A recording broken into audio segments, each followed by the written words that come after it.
I've fallen, and I can't get up. We have watched, unguided. We have helped them progress and seen them accomplish wonders.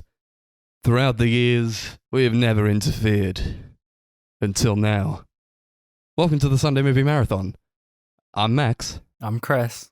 I'm Darcy. And this is the Eternals, a race of immortal beings who started a podcast. And this is episode 55. Yeah. Sounding more defeated than ever.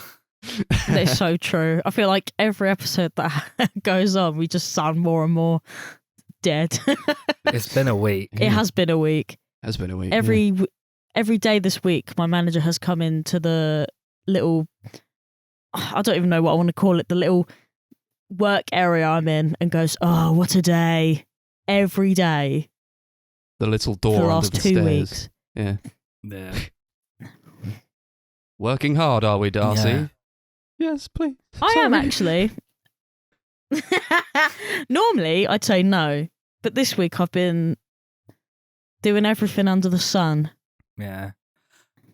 I'm just exhausted. It's been like I've had like multiple like nights where I've just woken up like every few hours. So I'm like running on little sleep. Yesterday I called in sick to work because I was just so like just shattered. I was like feeling really nauseous and disoriented. And today I powered through, but I'm at the end of the day and just am knackered. I'm so glad I'm not in tomorrow. I actually think Yeah. that I wouldn't survive.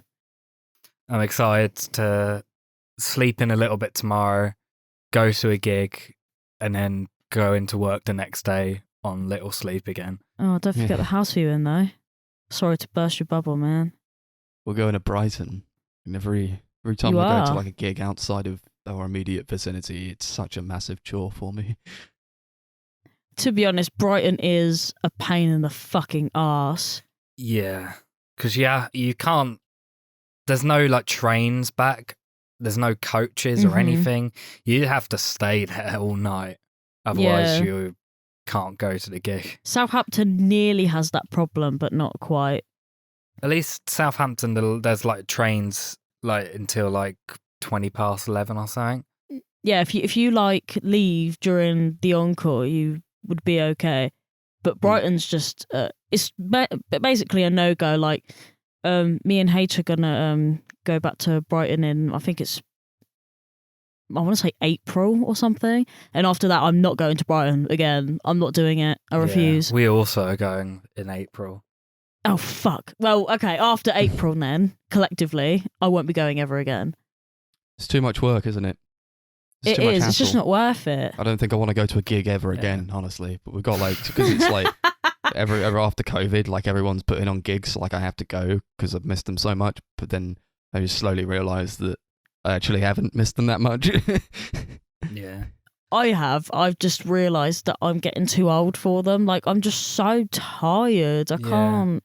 The issue I'm having is that like public transport's now like even worse than it was before. It was like terrible. the timetables of like every single train, like every single place, the trains now like stop an hour or two earlier than they did before. Mm. So like there's no way of getting home from like London anymore. There's no way of getting home from a Brighton gig See- unless you leave like at the beginning of when the Yeah. band is on.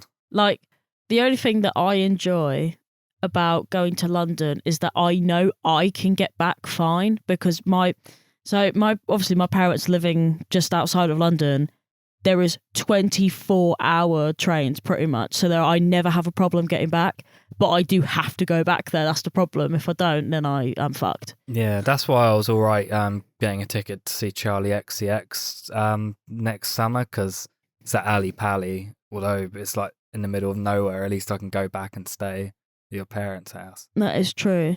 Just try to get off at the right stop this time. My mum was so stressed out Oh, when she yeah. did that the last time. Yeah, a couple of years ago I went to see Vampire Weekend at Ali Pali, and I was so exhausted on the train back, I wasn't really paying attention, and I looked up and realised I'd missed the stop I had to get off at, so I had to get a taxi to a different stop so I could actually get back. Yeah, my mum was so stressed out. She was like, he's on his own, out in London. It's too dark. It's London. I was like, oh, mum. Even if you miss didn't like the know. last train in Southampton, because we live in Portsmouth, it's like the next big city over. But like even if you miss a train in Southampton, you're essentially fucked. Yeah, Yeah. this is what I mean. Like, this is one of the reasons why I really need to fucking learn to drive and quickly. Yeah, of course you can get a taxi if you have to, but it is a lot of money. It is. It's almost, to be honest, by the time you pay the taxi out, you're almost more likely to just get a hotel and just cut your losses. Yeah, almost. Yeah, maybe not quite, but It's to be not honest, as bad if yeah. you have like a few people and you're splitting it Yeah, between them, but it's still not great. Yeah, I'd rather not. But then you're just at will to the taxi men who are like, well, what are you going to do? Walk home? And I'm like, I Yeah. guess not. I remember I'll give you the money. previously with Brighton, there was a train at 11:30 that went to Chichester. That was where it finished.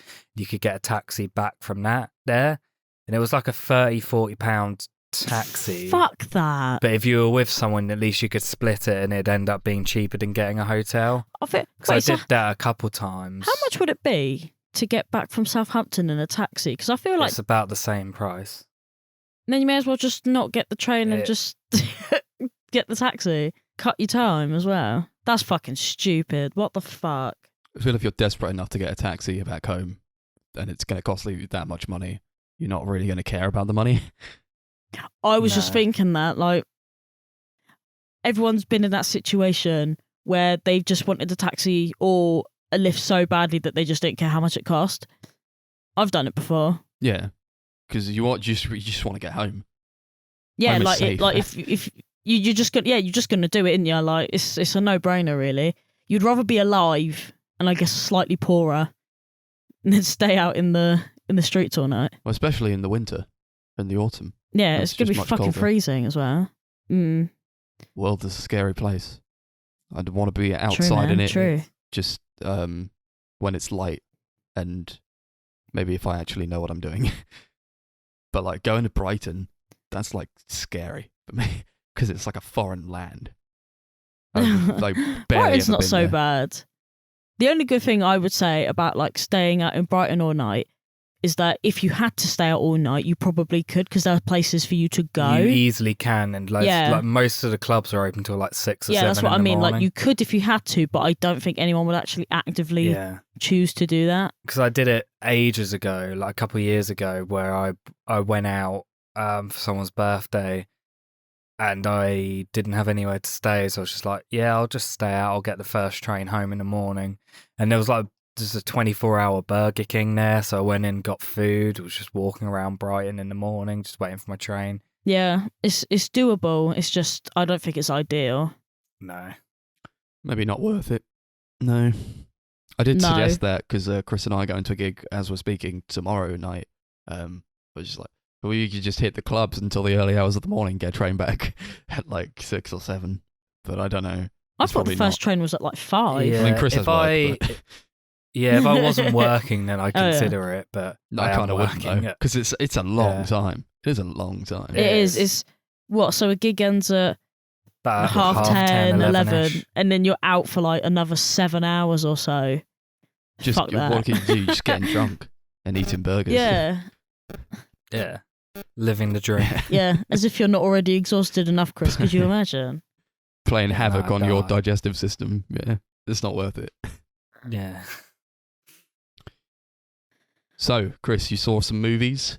Let's talk about some movies. Yeah, sure. So, like I said yesterday, I called in sick to work. I was basically just in bed all day. And I thought I'll use this time to watch a couple movies that I really want to watch that I know Darcy probably has no interest in at all. True.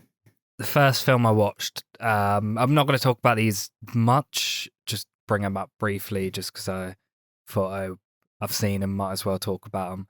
The first film I watched was the new documentary about the Velvet Underground, directed by Todd Haynes.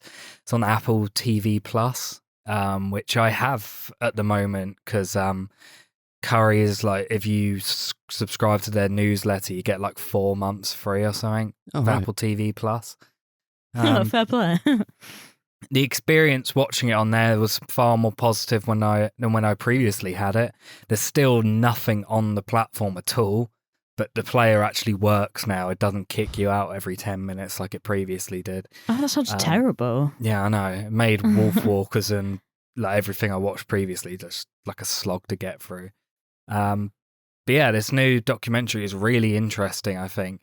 If you're a fan of Velvet Underground, it's pretty much essential viewing. They're obviously like really strange experimental rock band from the 60s, like one of the most fascinating bands in history, I think. And I think the documentary does a really good job of displaying that.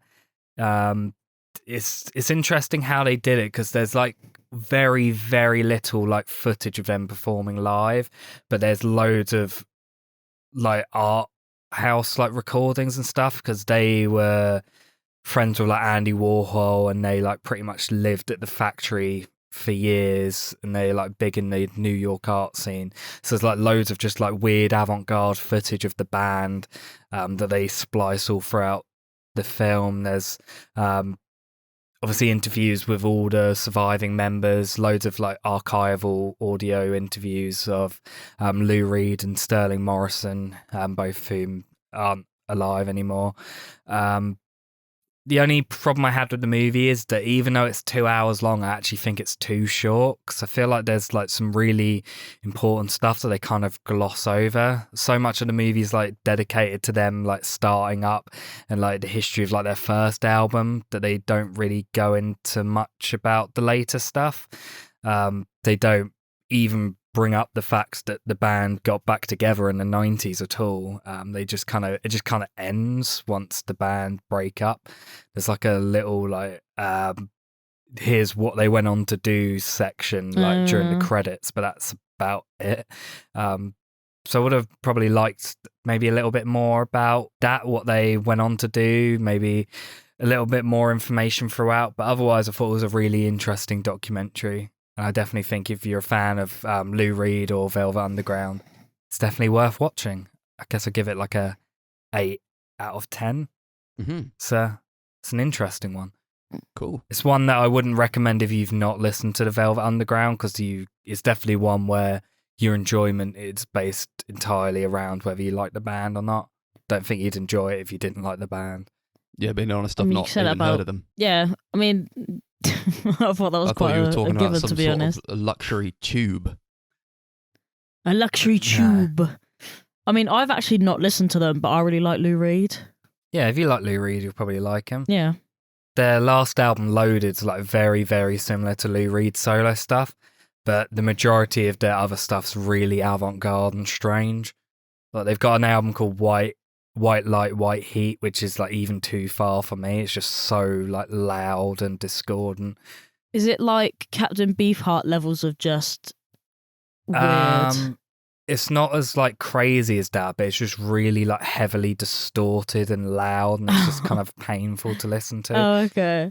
But, I mean, yeah. I don't appreciate that kind of thing, because obviously like my sensories, it's just not, I'm not about that. Yeah, there's a song, I can't remember what it's called, but it's like 20 minutes long at the end, and it's literally just noise. I hate when bands do that.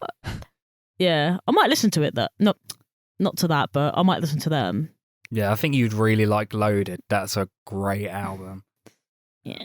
I'd give them a I do listen. love a bit Lou Reed, me. Yeah. And the other film I watched was the new Halloween movie, Halloween Kills. It's obviously they're doing like a trilogy of new Halloween movies. Started off in 2018 with Halloween, because I guess they couldn't think of a title, so they just stole one that already existed. And I enjoyed that movie. It's not great, but it was a lot of fun. I thought it breathed a bit of life into the franchise, and it was interesting to see them trying really hard to kind of update this like 40-year-old series. They definitely made it feel very, very modern. It's very violent and gory and over the top, but it was entertaining. And with the new one, Halloween Kills, they decided that instead of making a film with a proper plot and like proper 3-act structure, they just put a bunch of kills together in a film.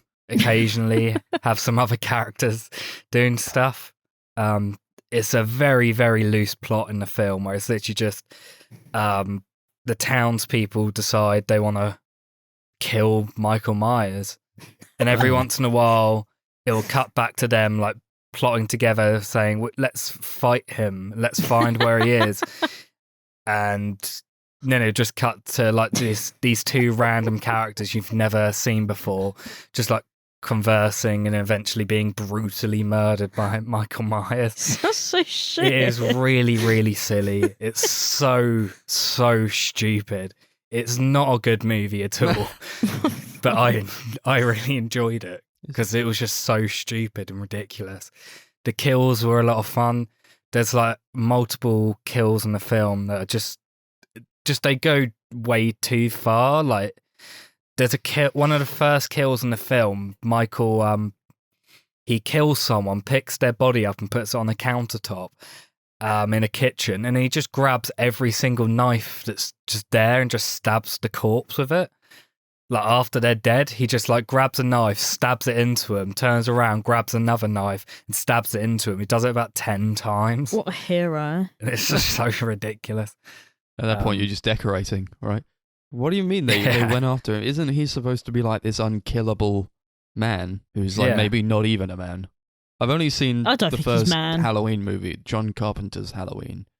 There's like a line in that says, you can't kill the boogeyman.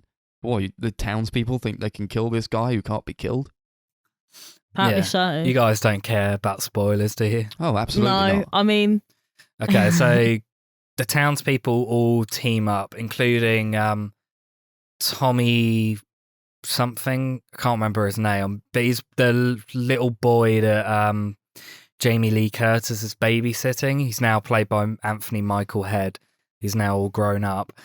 And he's like the leader of the townspeople who like trying to revolt against him. They work out that Michael, for some reason, keeps going back to the house where he grew up in. So they find him there and they just start just beating the shit out of him. They start stabbing him, kicking him, like hitting him with baseball bats. And like he's like fully on the floor, like, and you're thinking, oh, he's down. Then suddenly he just gets up and brutally kills every single one of the townspeople. Then he kills Judy Greer's character, 'cause she's like one of the main characters in these movies. And then the film just ends. There's no like, it doesn't really build up to anything. There's no like proper like third act or anything. The film just suddenly ends. Like he kills Judy Greer and then it just comes up with the title card. How lazy. And I was like so confused. I was like, surely should be like another like 10 minutes or something, like wrapping up something, but it's just so sudden. Because obviously, like I said, it's a trilogy. They're making another one next year. Right, and that would make how many of these fucking movies? 20? Next year's Halloween Ends, they're calling it, will be the 13th film in the series. Oh, for God's sake. It's just not necessary. It's just absolutely unnecessary. Yeah. No, because it makes loads of money. Max, that's your answer to everything. But it does. That is the only reason. That's why they're making them. I know. Like you say, there's no point in making them. There is, because it's financial gain, right? I'm not seeing these movies, but I mean that's why they're being made. Otherwise, why would they make them if they weren't making any money? The big studio movies. It's pitiful. They only needed to make one. I feel like the first one kind of it tells the story it needs to tell. Like it's the ending. It ends on a cliffhanger, but it makes sense that it ends on a cliffhanger with like Michael just suddenly disappearing from the ground. It's kind of eerie because you're like, oh, he's still out there. He could strike again. There's kind of something creepy about the unstoppableness and the mystery of maybe he'll carry on.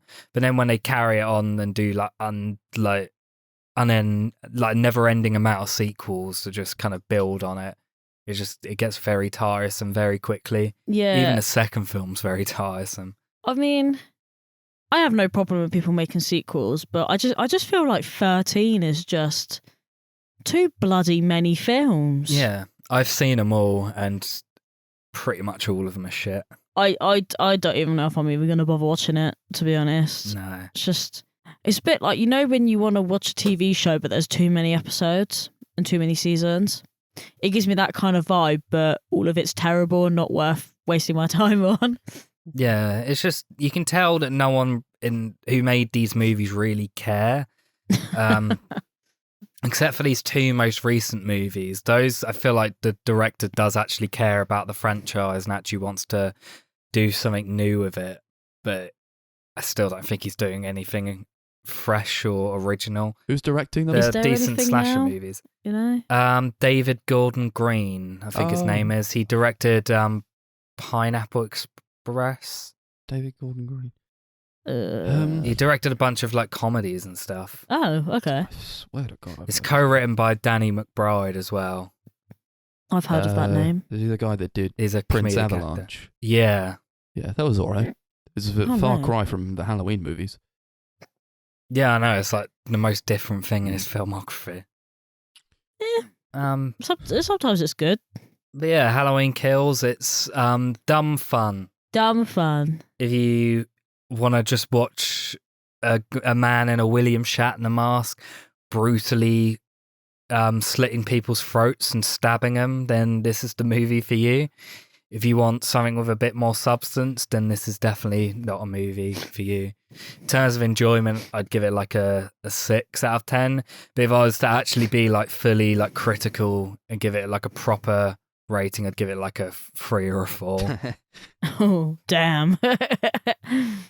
Yeah, Cool. I don't really care for like the slashers of those like the 20th century, so like I don't Yeah, really. you'd hate it, Max. Yeah, I'm not really about them bringing them all back. They exist in a time capsule sort of way, which I'm fine with, but don't bring them back, even though you're doing it.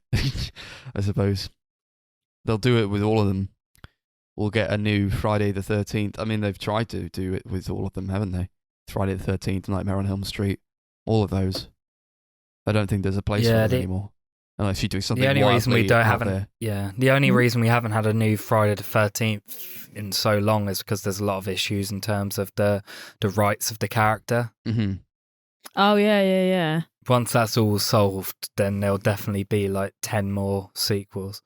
See, I feel like I'm hoping this doesn't happen, but with them bringing back Halloween, and obviously they're gonna bring out the new Scream film, I do hope that it doesn't come back this year also. Yeah, I'm hoping the slashers don't. I mean, I like them to an extent, but they do get really predictable. Well, boring. they're also just lumped in with like the age we're living in, right? The age of nostalgia. So I guess, you bring everything back. No holding back on anything. Just bring everything back. Yeah. Then what? Like, what am I gonna be nostalgic for when I'm, 50 or 60? Like nothing. Because it was all just like reruns, essentially. Yeah, I feel like we've only got a few more years of like the nostalgia sort of thing until we just run out of things to have milked. No, I don't know. What? I think Oh, they can milk a no. lot of stuff. Or have, all the Marvel movies. Like, I'd like to be nostalgic for the Marvel movies when I'm older, but they'll keep going on. So that's out of the window. Yeah, like Star if Wars? they brought back Nah. Stuart Little. But I mean, I don't know how many like more franchises and stuff there are that haven't already been like brought back.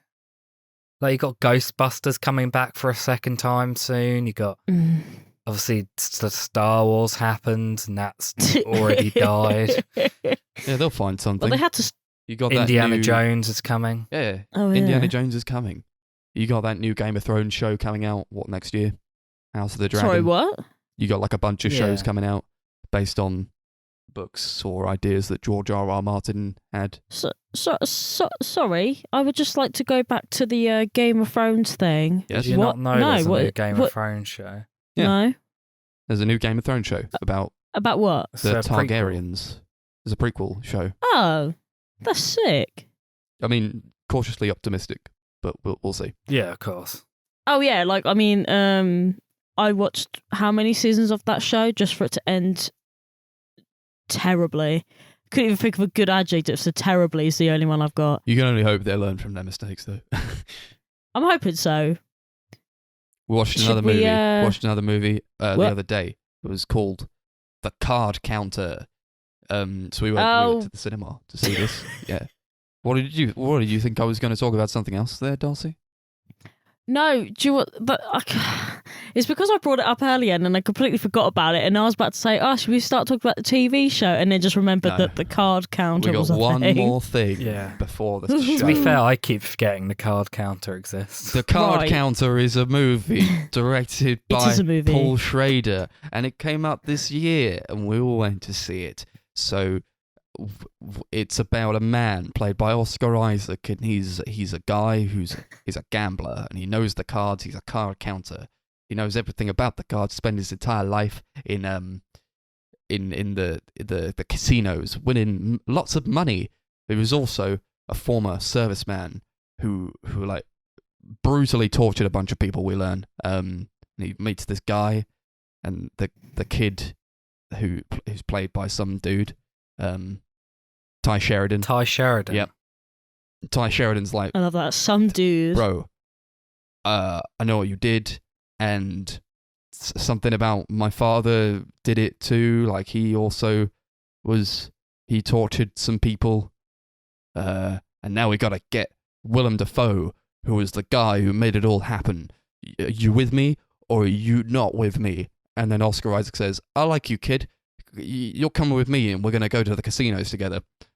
And that's it. That's the movie. That's what happens in the movie. That's what the movie's about. Yeah, that is all in all pretty much the whole plot, isn't it?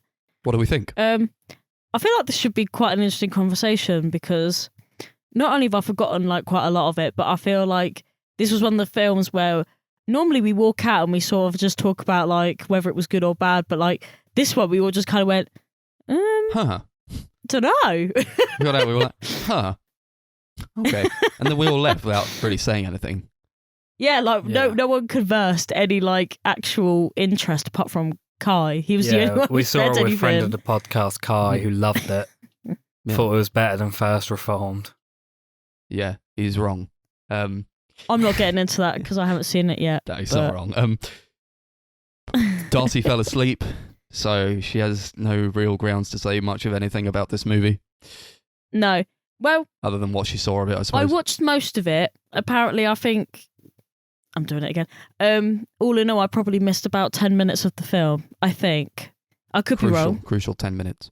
but it was literally the most crucial 10 minutes. Well, apart from the end, I woke up just in time for that. I also felt like falling asleep multiple times because I thought a lot of this film was really boring. Mhm. Well, I would have gone with boring, but I think it was just the fact that, and this is going to sound really bad, but we've watched a lot of films recently, and I only just started this new job and things, and I'm just exhausted all the time.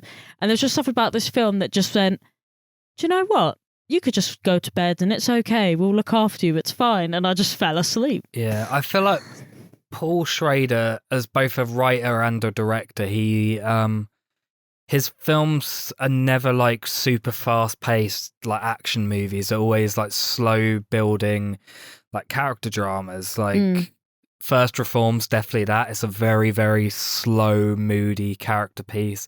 Even like stuff like Taxi Driver or Last Temptation of Christ, both of which he wrote, and obviously Martin Scorsese Taxi Driver directed. is amazing as well. They're both quite slow character pieces that slowly build up into something more. But with this, it just never really. It doesn't arrive It didn't anywhere, really does go it? Yeah. anywhere, and then it just suddenly like flew forward into something different. Like in the last 15-20 minutes, it like just seemed so sudden. This switch, like. It felt like, I don't know, like normally with this sort of film, like I think about First Reformed, where that's a film where the character like slowly starts to question his faith and slowly start to go insane. Same with like Taxi Driver. So it like felt like the last act was kind of like, it felt like it was actually properly built up to, and it felt warranted. Whereas this, it it doesn't really seem like he's building up to anything. It's just a collection of scenes and then suddenly like the character just snaps, and it's just very strange. I don't know. I don't know if I agree with that, because I found it to be very consistent within its own tone, I suppose, and with the structure it was employing. It was always on a path, and I don't think it really deviated from that path. It's like, this kid, he wants to kill Willem Dafoe because he did some shit, and then he's just been taken around casino to casino, is trying to earn some money, I guess, or just like trying to play slots or whatever. And that's not exactly what he wanted to do. He wanted to kill Willem Dafoe. So as soon as he gets given, okay, we'll say spoilers right now, and but before that, I'll give my general thoughts. I liked it. I think it's a pretty good movie. I don't think it's as good as First Reformed, Paul Schrader's previous movie, but I do think it maintains a consistent tone. Sometimes I felt like it could be perhaps thematically a bit too bleak, and I don't like how it played with its score, its musical score, in kind of attaining this bleak tone that was kind of just forcing it down your throat. Like, yeah, this is a sad movie. This is some shit going on. Don't you understand how awful all these events are? I'm like, yes, I understand it. You don't need to employ these slow, moody songs to further push this relentlessly dour theme of just like torment and torture and like past trauma and repression. I feel mostly in terms of negative criticisms, I found it very unrelatable. You know, the story it's well told, but it's not something that I can really latch onto and attach myself to, because it's just, well, yeah, I don't think we tortured people for information. I don't think anyone will. And that's a bit too broad for me. I don't really latch onto that kind of thing. I've never tortured anyone. I don't understand the processes that go through these people's minds. I don't understand what kind of inner turmoil is going on within Oscar Isaac's character. I just didn't really connect to it. But I will say that I found it to be pretty enjoyable for the most part, although I can't really remember it much now, because we saw it like a week ago. I can't remember much of it. So now we'll go into spoilers. Oh, okay, go ahead.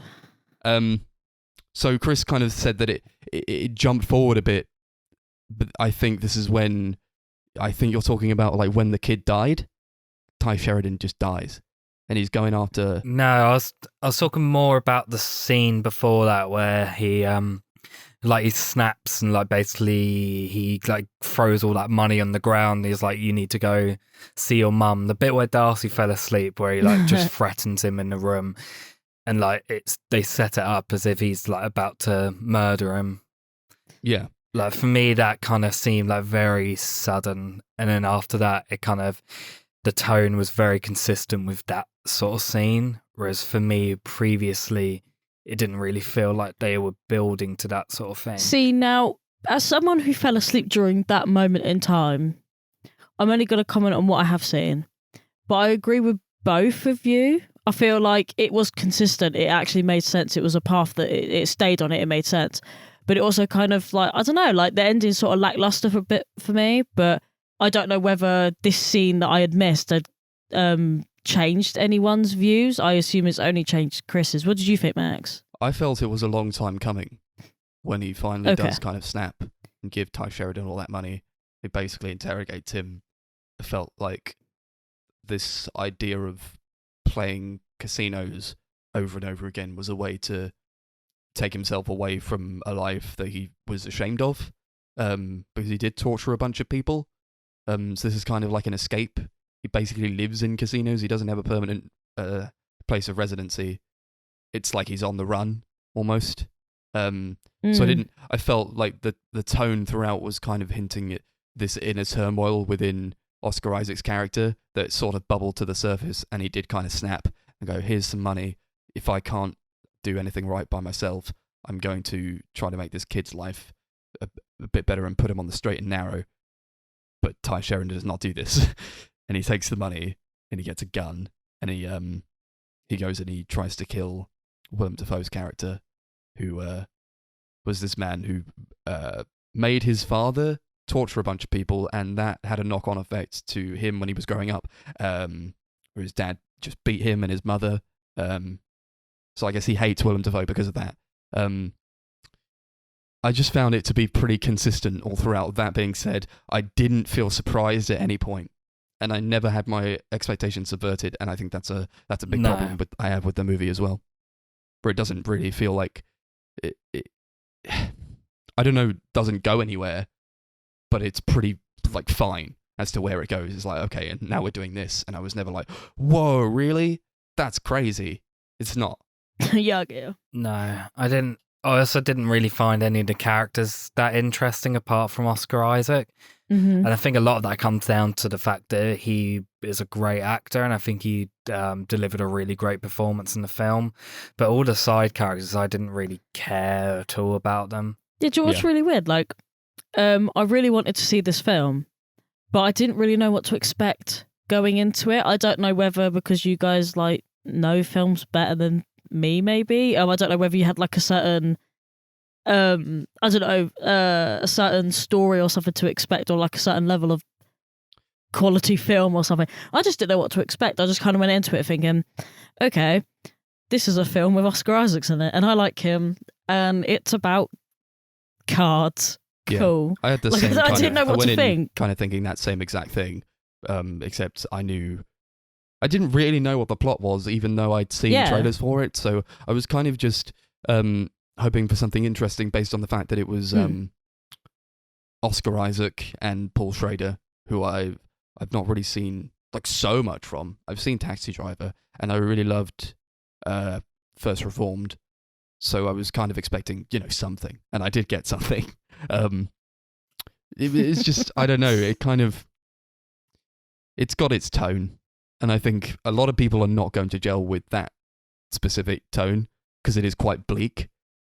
And the ending was so stupid to me that I almost laughed when it ended. It's like he goes back to prison because he was in prison. He's like, and here in prison I can practice my cards, and then like his girlfriend comes to visit him in the prison, and they touch fingers through the glass, and then it ends.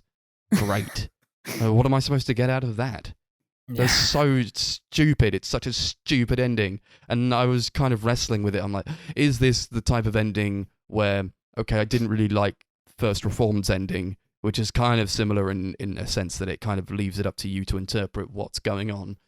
But as I've grown to kind of appreciate that, or like it doesn't piss me off as much as it did when I first saw it, because I was very mad at First Reformed when it ended the first time I saw it.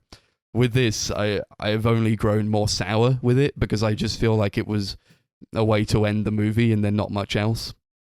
And there's not much more to read into. Yeah. Yeah. There's like a relationship in the film between Oscar Isaac's character and Tiffany Haddish's character, Lalinda. And there is no chemistry there at all. Yeah, how did that even happen? They like have nothing like there at all. They have the least believable relationship I've ever seen. And like pretty much every scene where it's just him and Ty Sheridan, they're just hanging out and they're talking about her. Like it's just always like they're just saying, "Oh, I like her," and the other one's like, "Yeah, I like her too." There's like at least 3 or 4 scenes where it's like that exact conversation. Do you know what the sad part is? It's like I saw it coming, but I also didn't feel any build up to it. It was just like, oh, I'm gonna hold your hand now. Cool, we're together, I guess. Like, what the fuck? Yeah, there's like multiple bits where like you can tell that like the script is calling for them to like basically be flirting, but is that flirting? To be that's fair, not what the actors are doing. I feel like this whole thing was written for someone who never met a human being in their whole life. Yeah, that's another big issue I have with the movie. Paul Schrader is a great writer, but he does not show that here because the dialogue in this film is fucking atrocious. It's literally like someone wrote this who had never actually spoken to another person before. Yeah.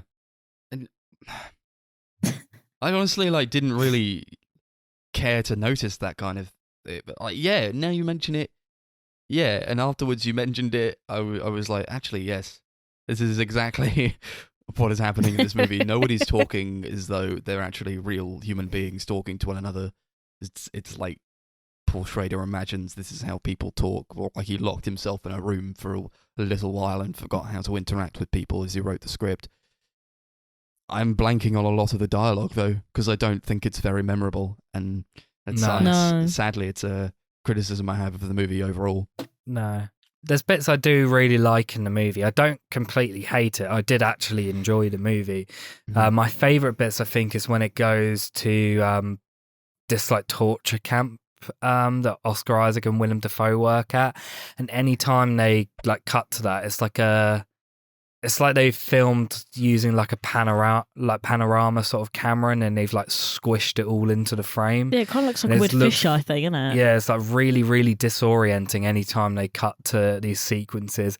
There's really loud, aggressive metal music playing as well, and those scenes I thought were really, really eerie and disturbing. Even though they're not showing loads, I thought those bits were just really effective. See, the whole thing I was thinking about was when they're playing the heavy metal loud music. I know you guys haven't seen Ozark, but there's actually an episode in Ozark where the main character gets kidnapped by this European mob or something, and they literally lock him in a room and play heavy metal music, and it was literally just like that. Just reminded me of that whole show. I like that a lot. It was very oppressive, very intrusive on the senses. It's quite a lot to take in, but I think that's kind of the vibe you go for when you torture people. I don't know that I really connected to the torture being done though. As Chris said, you don't see a lot of it, but also I don't care about these people who are being tortured. I don't know who they are, and I barely know who Oscar Isaac's character is. He doesn't really give much away in terms of who he was beforehand, I suppose.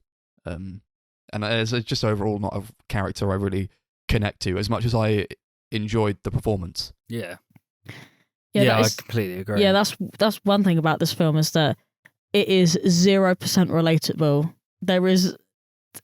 Who in the world is going to relate to this? I mean, there will be people in this world who probably relate to it, but I don't think any of us sitting there we're going to relate to anything that was happening. I don't have a problem with not relating to it as long as I find the characters interesting to watch. They're not though. But This I don't think they're interesting. I mean, I wish they kind of delved out. I don't even know Oscar Isaac's name in the fucking film. What was his name?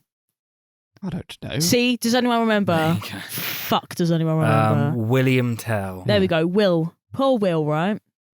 I wish they kind of fleshed out his character a little bit, because I feel I don't know, maybe some backstory on, or maybe some even a deeper dive into the emotional aspects of him, because he's not very I don't know, it just seems very closed off. It was just yeah, he's a hard nut because he's been in prison and he's tortured people, but we're not going to delve into any of the psychological damages or anything. I appreciate the mystery to his character, but I do agree with you, Darcy, where I feel this is going for kind of a character piece, but the character we're supposed to be latching onto is very, I don't know much about him at all, and they never really care enough to reveal so much about him other than the fact that he tortured people and he plays cards. Yeah, it's just okay. I mean, I don't really have a problem with I don't really have a problem with it. It's just it's just a shame, because I felt like they could have done so much more with it, but they just kind of didn't. They really underutilized Willem Dafoe as well. He's such a fantastic actor, but what a great actor. Really get to do much, which I found quite a shame. I swear, how long was he in it in total? I don't know, 5 minutes in total. There was literally like a torture scene in the movie where Oscar Isaac goes to Willem Dafoe's house and he tortures him, or they torture each other, and you don't see it, but I found that to be very effective. It's just it takes place over a night, and they show this with a time lapse of just all you hear is just the sounds of them groaning and in pain. I found that to be very effective, but at the same time, I don't know. That's just kind of how it ends. Yeah. I thought that was really good as well. Should we get on to ratings? Yeah, I was going to say I don't have anything else to add. That's okay. Yeah. As much as I shout on the movie, I did like it. I don't think it's an amazing movie. I think it's got a lot of massive flaws, but I think it's worth watching if only for Oscar Isaac's performance, because he's one of the great actors working today, and he's really good in the movie. I guess I give it like 6 out of 10. It's nowhere near as good as First Reformed, but it's far better than the other Paul Schrader directed movie I've seen, Dominion, a prequel to The Exorcist, which is absolute dog shit. I thought you said The Minion, and I was like, oh, the Minion. The Minion. No, he made a film. It was a prequel to The Exorcist called Dominion, prequel to The Exorcist. Okay. Dominion. And I and thought it you was said like the received. Minion. That's right, exactly. It was received really badly by test audiences, so they got a different director to basically make the same movie again. And then that film flopped, and because the studio were like, fuck it, we've got this film already made, let's just throw this out. Fucking hell. Lovely. And that also flopped. Yeah. But yeah, it's better than that. It is. It's better than a lot of movies. I actually really liked this movie. I just wish it had done more with its premise, and it had established a lighter tone almost, because it doesn't need to be this bleak. It doesn't. And I just didn't care about really any of the characters besides Oscar Isaac's. I don't know if I would recommend it, because it's not really for everyone at all. It's like, or do you want to have like a bad time just watching people getting tortured and like just in a turmoil with characters you can't connect to? I don't know.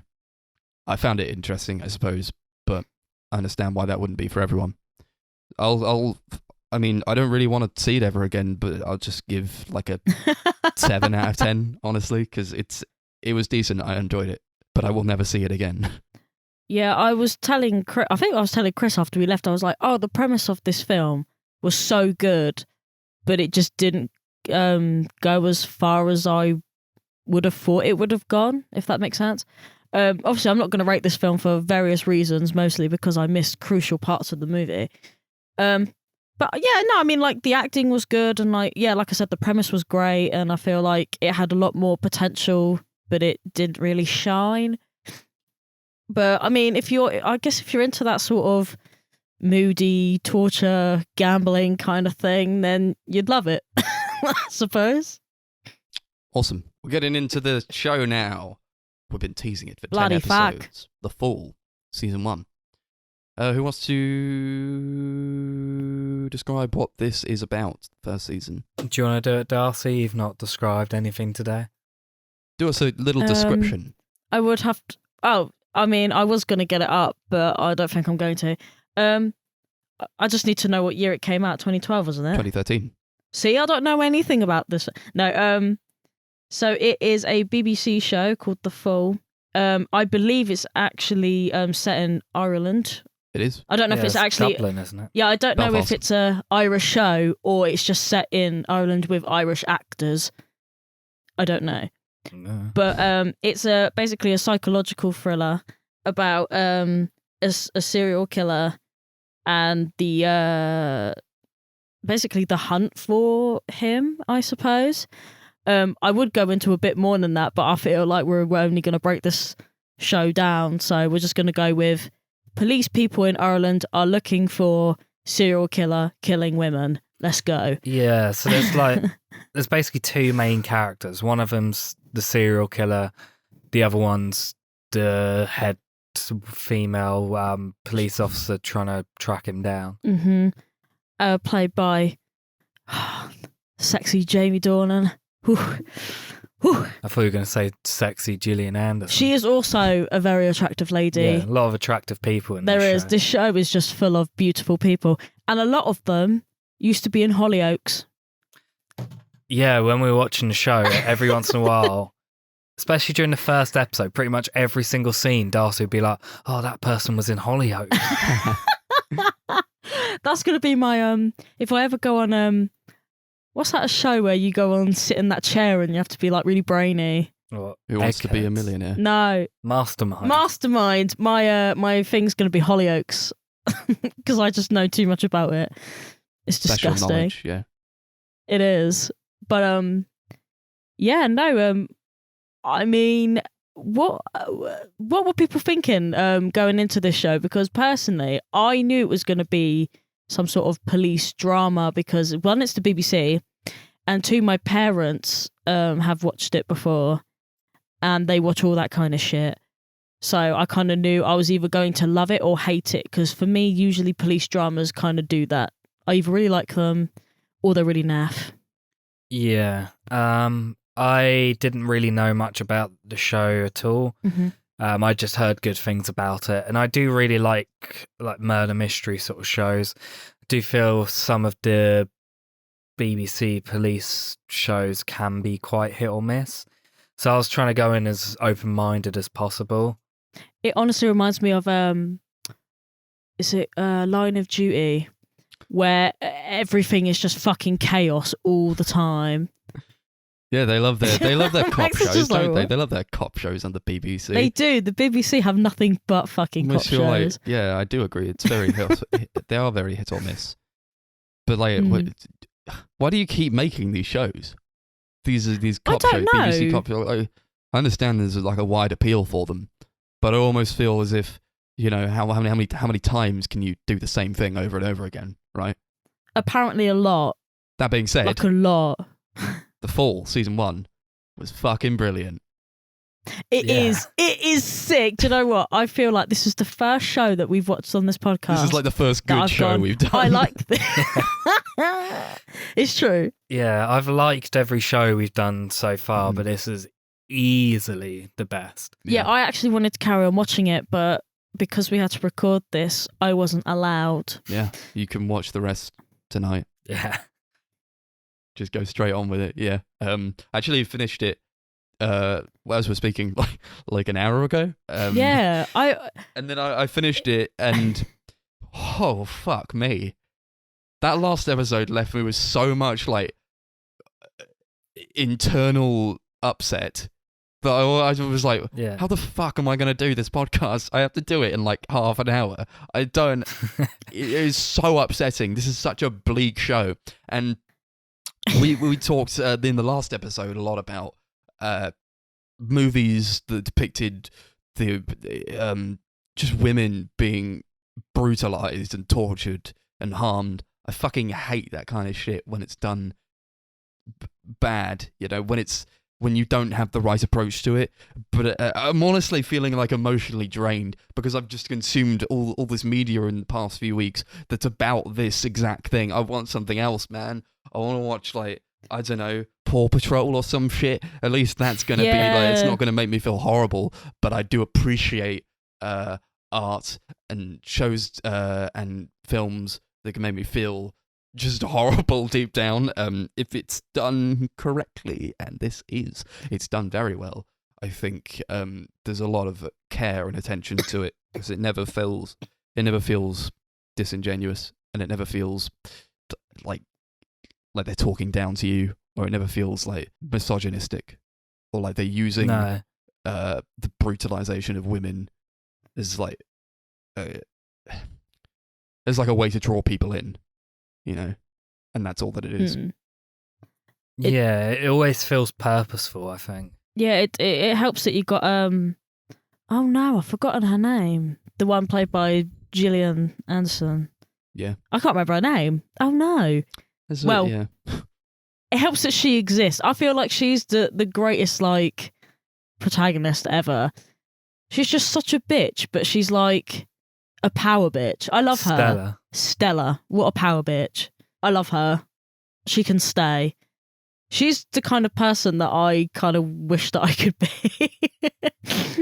Yeah, she has like a really good introduction in like the first couple episodes where she comes in from like London, I think it is, or something, to help solve this case, and like instantly while strolling around sees like a police officer that she has a crush on, and she like instantly invites him back to her room. Oh, I love it. She's incredible. Yeah, I really like Gillian Anderson as an actor. I think she's fantastic. Yeah. Really good in this as well. I agree. She's very, it's like a power bitch. I love the just the way she interacts with everyone. But I feel like almost, I don't know, because it's a really good performance. It's really great. But I almost feel like I wanted a bit more on the side of like vulnerability from her, because like how am I supposed to like really relate to a character that's only super strong and capable of everything? She very rarely slips up. It's about the I mean, it might investigation. cut. Yeah, but it doesn't happen here. It doesn't happen in this first season. No, not And at that's this what point. I'm reviewing. That's what I'm judging this on. So at the moment, I feel I really like her character. And I think there's a dynamic that's being built up between her character and Jamie Dornan that's going to be explored in later seasons. I'm really excited to see that. But at the moment, they are kind of on their own sort of journeys, and the paths do collide, but we don't see them really interact all that much. And again, she's fantastic, but I almost want something to tell me that she's actually a human being and not just like this machine who can do police work really bloody well, because she can. Yeah, I Yeah. get what you're saying.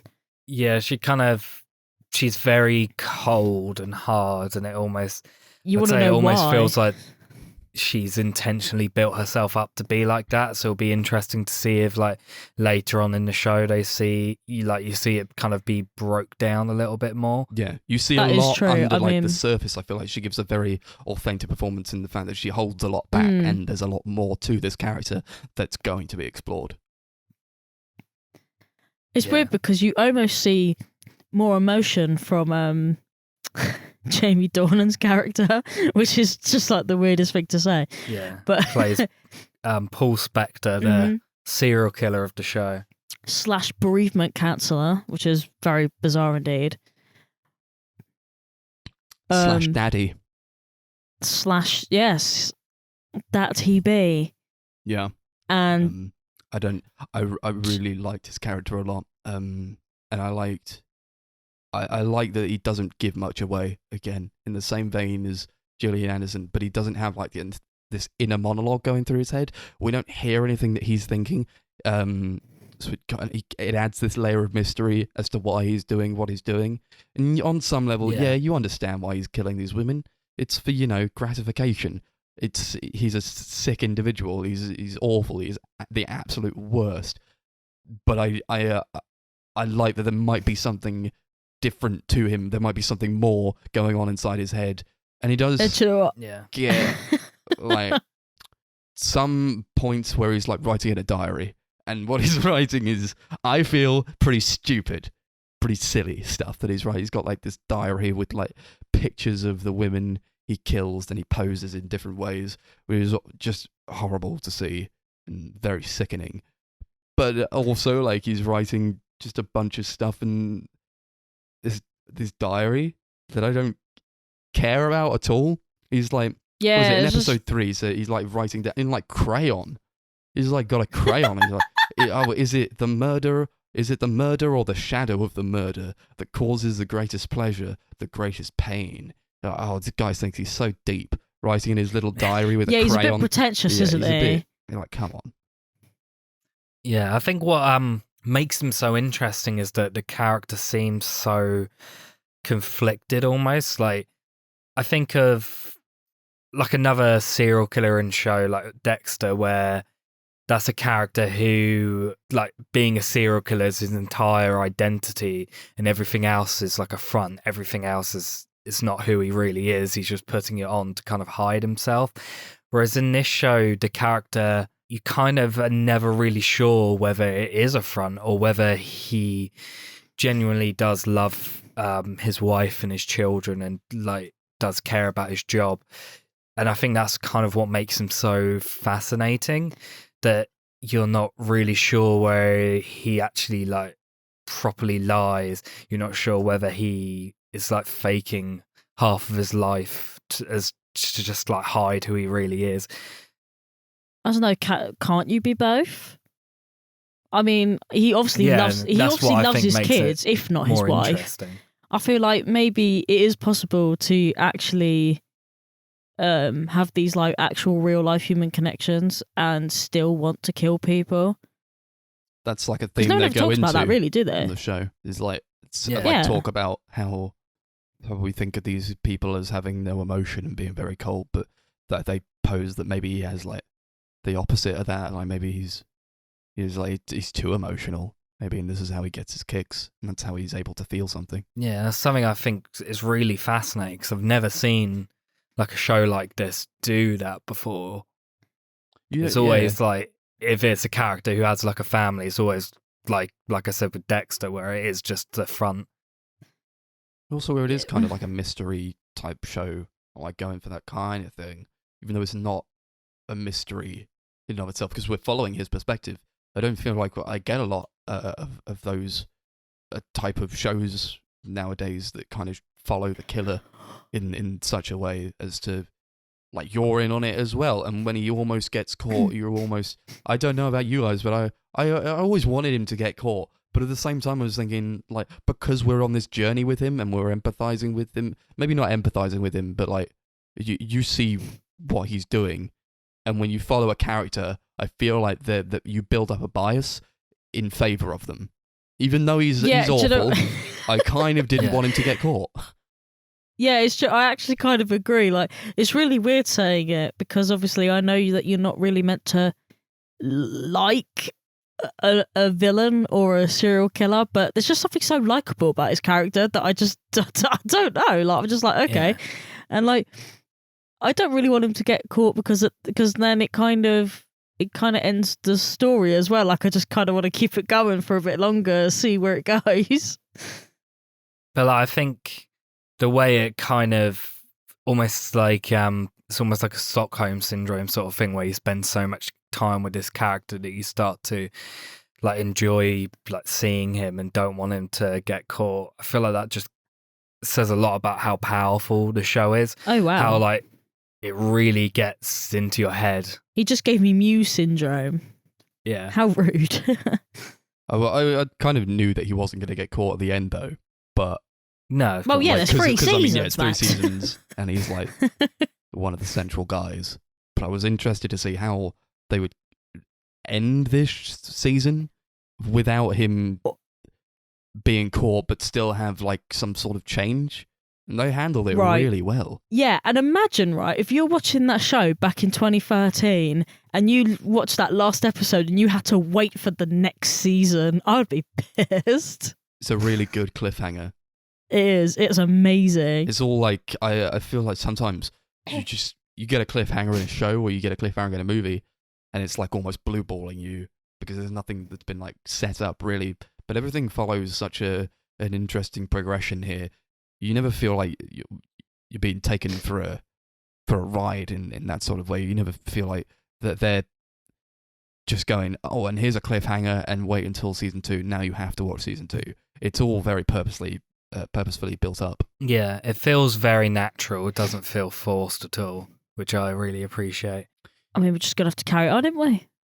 Yeah, I can think of loads of shows to do similar things where they'll end on a cliffhanger to force you to watch the next episode or something, and it just doesn't feel earned. Whereas I feel like in this show, it really does I feel love earned. that. It doesn't feel earned. Yeah, You like I don't think about deserve my Walking view. Dead, where like half the episodes are just nothing happening, then it ends on a huge cliffhanger to get you to watch the next episode, and it just feels so cheap. I watched like one episode of that show and I didn't understand the hype at all. Like, I just didn't get it.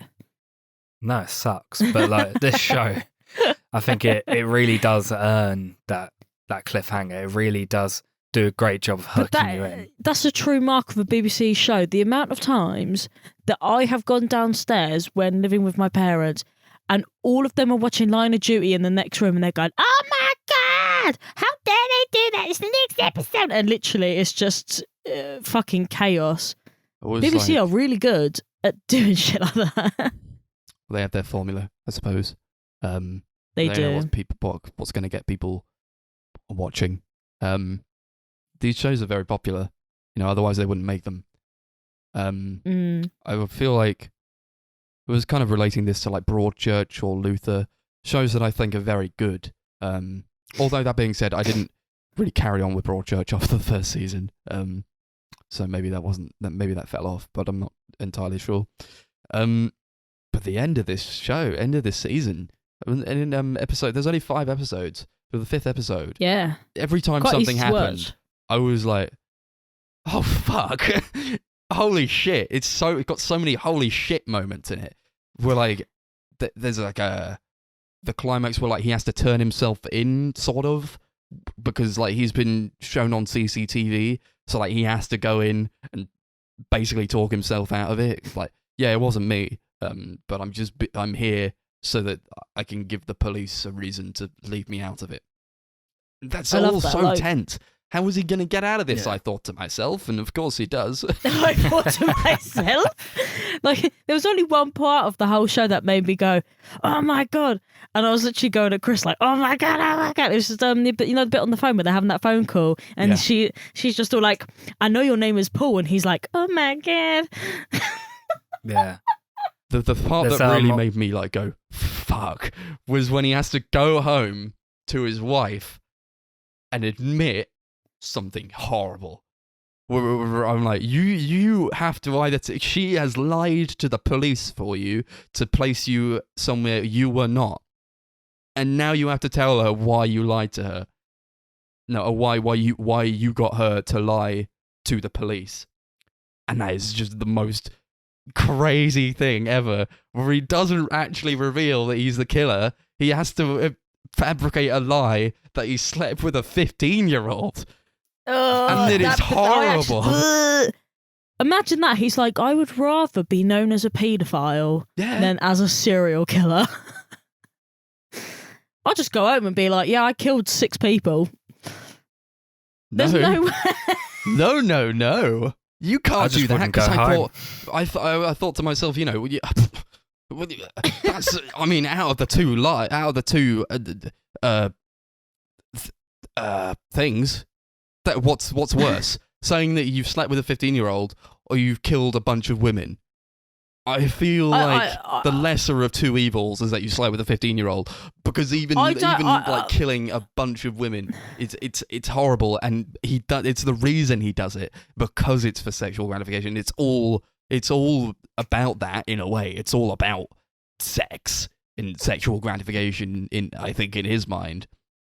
I mean, there's I think he's obviously just a more freak. stuff going on within his mind, I think. I don't think it's all about sex, but I think that plays into it a lot.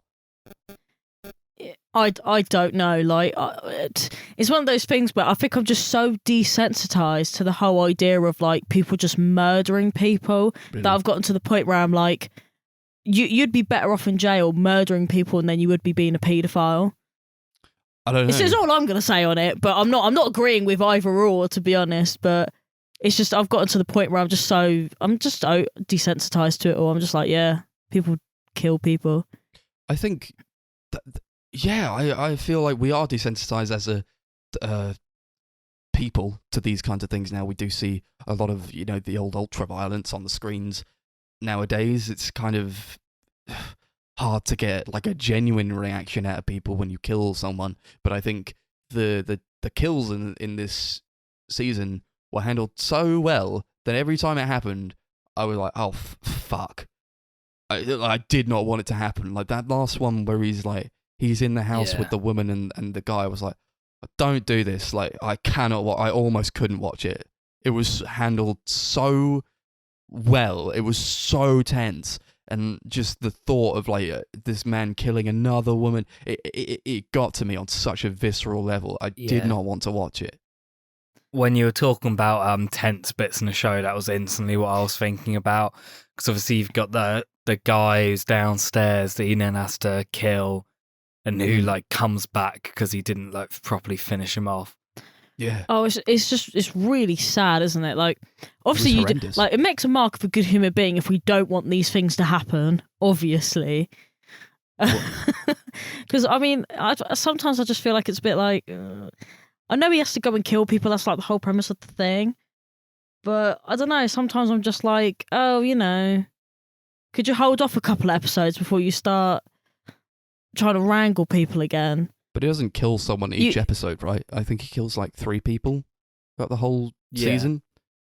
And even in the episodes where like it just stops it's there. never like I feel like it's this episode is building up to a kill. It's not, because it's all very purposeful. He kills like 3 people, and I feel like got to me most on like the 3rd go round. Even though I felt like it was going to happen and he hadn't really changed his mind, I still was horrified when it did happen, and especially because this is like a serial killer who's trying to be very neat about it. He's like washing their bodies and like positioning them in such a way, washing the beds and the bedcloths, and then he's not getting any like trace of his own DNA on anything. He's very meticulous about it. And when this shit kicks off in the 3rd kill, he has to kill this guy, and the first thing he does is like bells him around the mouth, and it just blood sprays everywhere. I'm like, you fucked up. You have fucked up now, because it's such a messy scene. Yeah. It's so messy and like grimy. I feel, because it's not like it's lit really well. But like it's quite dark and claustrophobic in these like tight spaces. It's really well done. Yeah, and it's like really creepy when you see him like stalking the girls before killing them, and like every time he's just like in a park or something with his daughter, intentionally taking her like places where these women are going to be. Do you know what? Yeah, I think that was one of the most unsettling parts for me. Was just that, I don't know, I almost felt like this daughter was like a weird accessory. Like, because he can get away with it by being like, oh, I was just at the park with my daughter. Why would I do anything bad? I have a daughter. Like, I don't know, it's just kind of creepy. It's just kind of icky. I saw a naked lady in the ceiling. I was like, in the roof. In the roof, there's a naked lady in the ceiling. I was like, oh, fuck. Yeah, that was horrifying. No. I was just, what was the worst part I felt like was, because obviously, she's got like night terrors or whatever. The mum's just like, oh no, you didn't see that. It's fine. It's okay. And all of a sudden I'm just like, no, believe her. Go and check your ceiling. I don't know. I felt bad for her. I just wanted to root for her, to be honest. What was that then? What was the naked woman in the ceiling? Because I don't know if they like explicitly say it. I feel like it was like she found his diary where he's like cut out a bunch of pictures of his victims. I feel like she found that. Yeah, I think that is it. But like, it's quite. These things are horrifying to children. You know, when like they find something they can't quite comprehend and they make up like a nightmare for themselves because of it. It's like so much scarier to a child. I empathise with that a lot. I think I felt very bad for the kid, and he has like 2 kids. Yeah, but it always hones in on the daughter. I don't think the son says a single word about the whole thing. I don't think there's much point in having the son in the show, unless at some point he becomes more apparent. Perhaps I would like to see that. I don't know. Yeah, but I mean, for what it's worth, I thought the actor who played his daughter was really good. Really, yeah, she was really good. I felt just so bad for her the entire time. When he leaves her outside to go into this decrepit, abandoned house to see, and he's just like hanging there. He's just like hanging on the rafters as she's screaming for him to come outside. I was like, you fucking asshole. You absolute, you're terrible. You were just the worst. Oh, it's so unsettling. Yeah, it was really horrible, wasn't it? It was just really, some of the scenes I just think back on, I'm just like, oh, they're just really gross. Yeah, there's like one, I think in episode 2, it like starts off with Gillian Anderson and that guy having sex in her hotel room, and then it's like cut between that and a scene of Jamie Dornan's character killing a woman, and it's like, what am I supposed to feel, like sad or horny? Yeah, and there's like, yeah, he's like both. He's like really killed eerie. her, and he's bathing her body, yeah, and like cleaning her up and like setting her up. Yeah, that's it. Oh, it's so really eerie. Great editing. I love it. Yeah, it's just like this really conflicting emotional tone. This is clearly what it's going for. I'm not supposed to like sit there and go, "This is great." I'm supposed to feel like weird. I'm supposed to feel horrible. I'm supposed to feel within myself as though I'm like fucking just dreadful. I feel. Yeah, you That's feel what I was going for. unclean, I don't feel you? very, yeah. You feel kind of dirty. Which is strange because he is, cleaning the corpse of the woman, but it is very dirty. I think, just it makes you feel dirty. very gross. Oh, and the first episode actually really. This is when I knew that we were onto something like really interesting.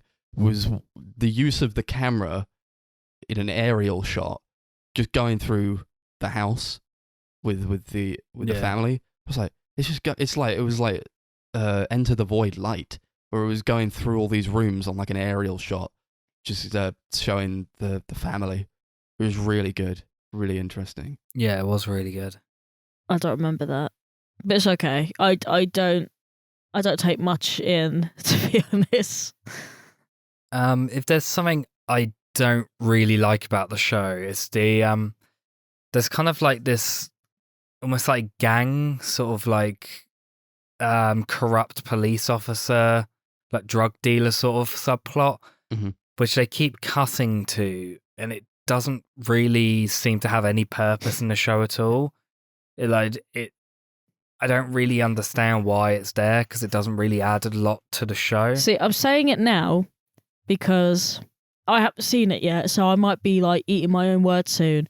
But the BBC will find a way to get them two storylines interlinked somehow. I don't know how, but they're going to do it. Yeah, I know don't know that. how. I imagine it's going to be developed more in the later seasons, but like just judging it on this season alone, I don't think the story really had any reason to be there. It didn't really go anywhere, didn't really add a lot to it, just kind of kept bringing the story to a halt, in my opinion. I do kind of agree. I don't really know why it's there. I mean, obviously we're going to find out why it's there, but it didn't really need to be, did it? I felt like the storyline on its own is good enough. Yeah. To be honest. Yeah, I felt that as well. I was like, why do we keep cutting back to this separate case where, it is slightly connected to the case of trying to find Jamie Dornan, because it's about like the ex-husband of one of the girls who was murdered, but that's like all that there is, and I was just inherently less invested in that story when they cut back to it, but I didn't really know why it was relevant to the main plot at all, and perhaps they will develop it in later seasons, but right now, no, not for me. And it's especially weird because it's like it cuts to it so like irregularly. Like it's not like a important plot that they cut to like every 10-15 minutes. There's like a couple episodes where they don't bring it up at all, and then suddenly they'll just cut to it and they'll like bring in these characters, and you're just like, who the fuck are these guys? And then you remember that they were like in like episode 2. Yeah. I was actually thinking that a little bit, and I was like, who the fuck are you? I also thought that slightly with this mother who's like just given birth to a baby. They cut back to a lot with like her baby is dying, and it's at the hospital where was it Paul's wife works. Well, like there's just always this woman here who's like looking at her dying baby in an incubator, and I suppose that links a bit more to what's going on in the main plot, but at the same time, I didn't really understand why they kept cutting back to it. I'm confused. Yeah. For me, I thought it was maybe to develop that character like, of Paul's wife a bit more. Yeah. We don't like, see to much show of her, the emotional toll that job has on her. Yeah. I thought you were going to say something like it was connected to another story that I just wasn't paying attention to. I was like, wait, what? There's this like real insistence on like Gillian Anderson being like amazing and like super hot, which I didn't really care for. There's like a scene in the 4th episode where like the head of the police, I forget his name, he's the one with the beard. He says to her like they're in the toilets, and he's like, yeah. Oh, do you have any idea of the effect you have on men? I would have left my wife and kids to be with you. It's like, really?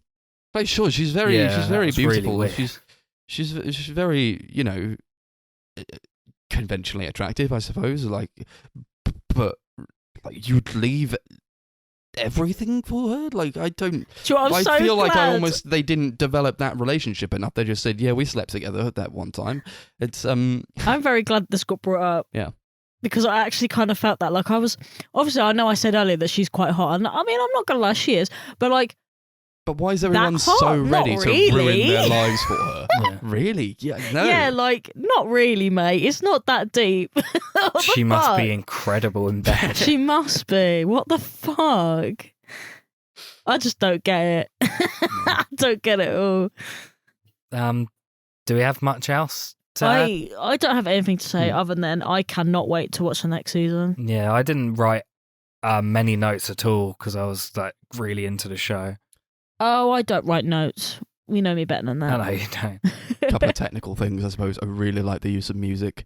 I thought it was really just good use of ambient, low sounds. It's very unsettling. It's creating very much an atmospheric vibe that's it does contribute to a lot of like what I was feeling, but not in a way that I felt the general tone of the show was going for anyway. So I just felt it kind of propped everything up when it was used, and it's not used like all that much, to be honest. But when it is, you feel it. Yeah, it's very subtle, I think. I know this is set in like Ireland, but like everyone is white. Everyone is white in this show. Yeah, that's Ireland for you. Oh, come on, man. Oh my god. No, come on. I'm not usually to be one fair, to say it's- like, oh, really, but like this is like it's so painfully obvious, especially when they're all sitting in like boardrooms and like it's just like a sea of white faces.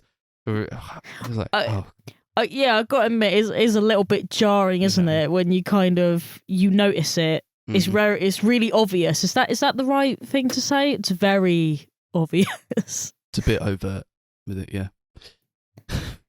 I think we could probably go to ratings. Yeah. Yes. Yeah, what should we rate it out of? Oh fuck. It's like such anything not bleak such a would be horrible, good. like, bleak show. I don't even know. How about Women in the Ceiling? Sure. Fuck off. Yeah, and this is a really good show. I really loved the first season. I think it shows a lot of potential. I'm interested to see where it goes. It's a very short show in total. It's only like 17 episodes, so definitely think in the next couple of weeks we'll have finished the other 2 seasons. I think I'd give it like 8 women in the ceiling out of 10.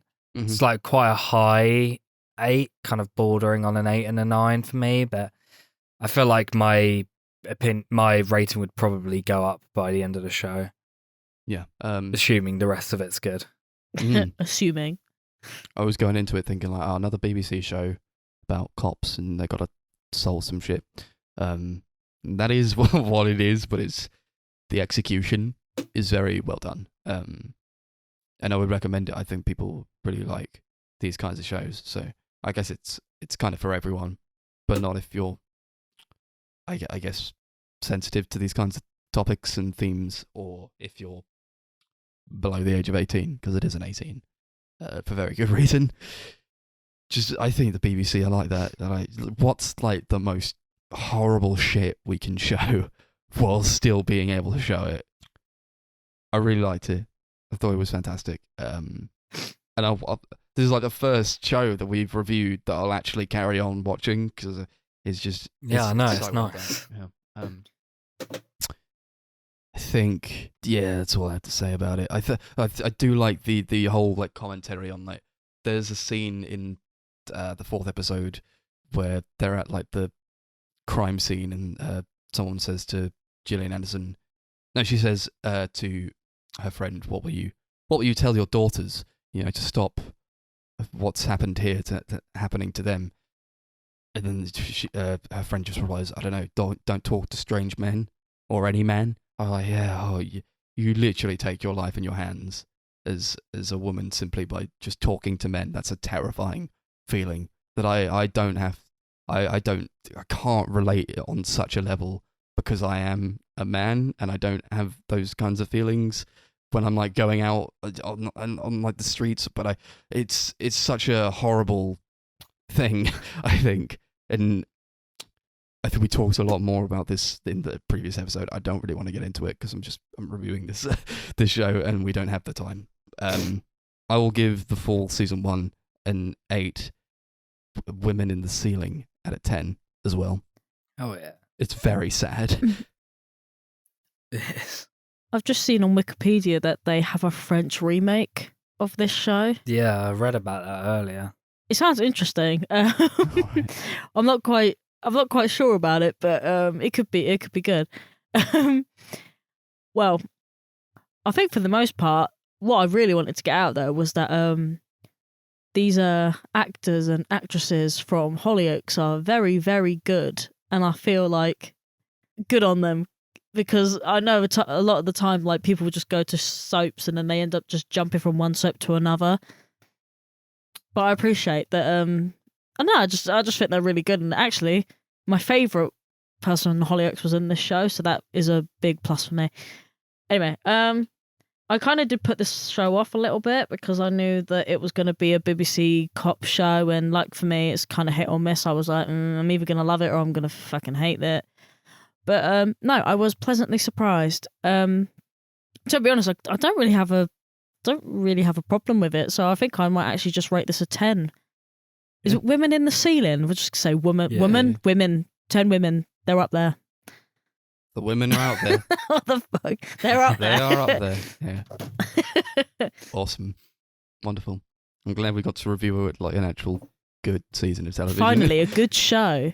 Yeah. It's a bloody good one. Yeah. Are we ready to find out what the next show we are blessed is? Oh my Yes. God. I forgot. We haven't spun the wheel in ages. We haven't. It's Spin been- the it's been a wheel. while. Two Spin wheels. the So wheel. we've got another season of television to watch for a new show. It's going to feature on episode 65 of the Sunday Yes, Movie Marathon. right. Are So you what are we ready? going to watch next? Are you ready? Come on. What are we watching? Always get really nervous. Same, because it might be shit. The show Oz has come up. It's a HBO prison drama. Okay. Okay. I've heard it's good. I've never heard Never of it. watched it. I've heard good things though. Okay. Yeah. I thought it was going to be like Wizard of It's on Oz. Now TV, I believe. Yeah. All right. Awesome. We'll watch that then. And Season what's the film one? 1 of Oz. Patience. So now, I don't yeah, have patience. yeah, patience, please.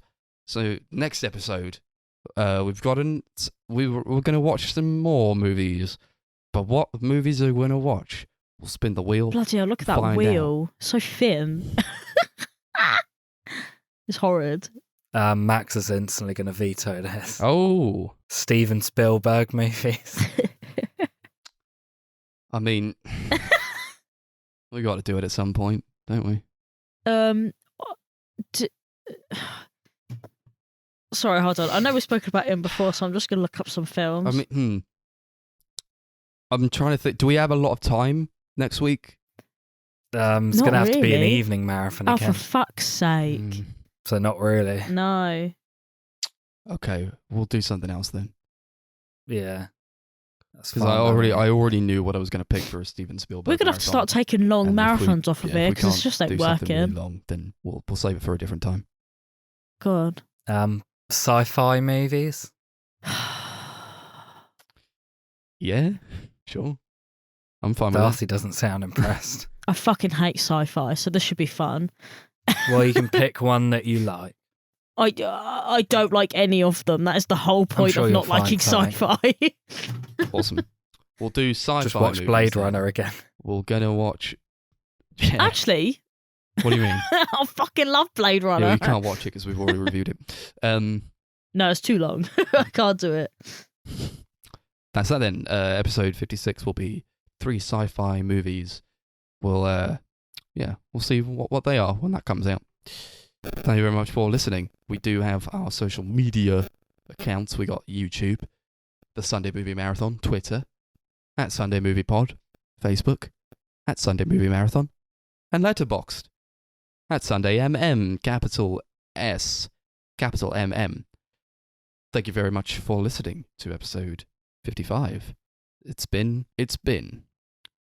an episode. Why is it every time we're like, oh, the TV ones aren't going to be that long, they just end up being as fucking long? What is that all about? This has been the longest TV episode by like half an hour. Mhm. We just chat shit. That's all it is. But this show's been good, so I feel like it's worthy of the There was chat more shit. to talk about. I didn't even finish the last show we did, the Dave Chappelle one. I didn't even finish that. Oh yeah, you finished. season. You had like half the show left. Okay, lovely. See you next time. Bye.